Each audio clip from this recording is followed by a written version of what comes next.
कदम्बवनचारिणी मुनि कदम्ब कदम्बिनी नितम्बजित भूधरां सुरनितम्बिनी सेवितां नवाम्बुरुहलोचनामभिनवाम्बुदश्यामलां त्रिलोचन कुटुम्बिनीं त्रिपुरसुन्दरीमाश्रये।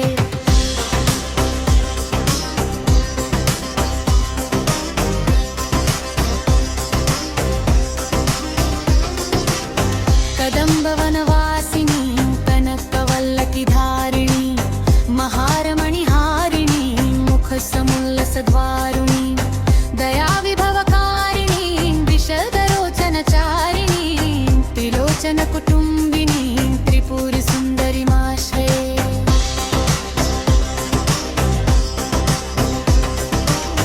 कदम्बवनशालया कुचभरोल्लसन्मालया कुचोपमितशैलाया गुरुकृपालसद्वेलया मदारुणकपोलया मधुरगीतवचालया कयापि घननीलया तव चितावयलीलया।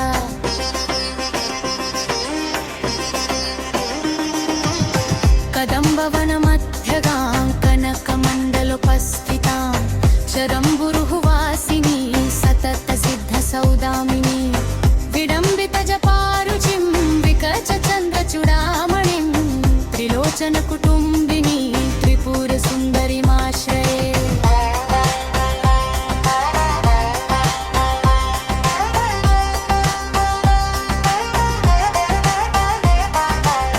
कुचाञ्चितविपञ्चिकां कुटिलकुन्तलालङ्कृतां कुशेशयनिवासिनी कुटिलचित्तविद्वेषिणी मदारुणविलोचनां मनसि जारिसम्मोहिनी मतङ्गमुनिकिन्यकां मधुरभाषिणीमाश्रये।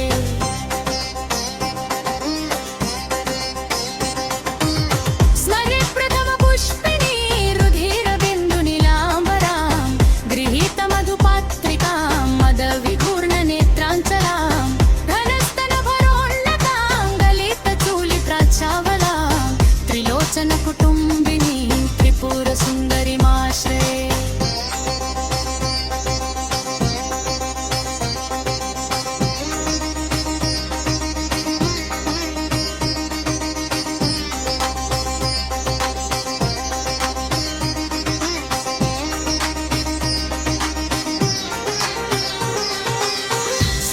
सकुङ्कुमविलेपनां सशरचापपाशाङ्कुशाम् अशेषजनमोहिनी मरुणमाल्यभूषाम्बरां जपाकुसुमभासुरान् जपविधौ स्मराम्यम्बिकां भजे भुवनमातृकां त्रिपुरसुन्दरीं भावये।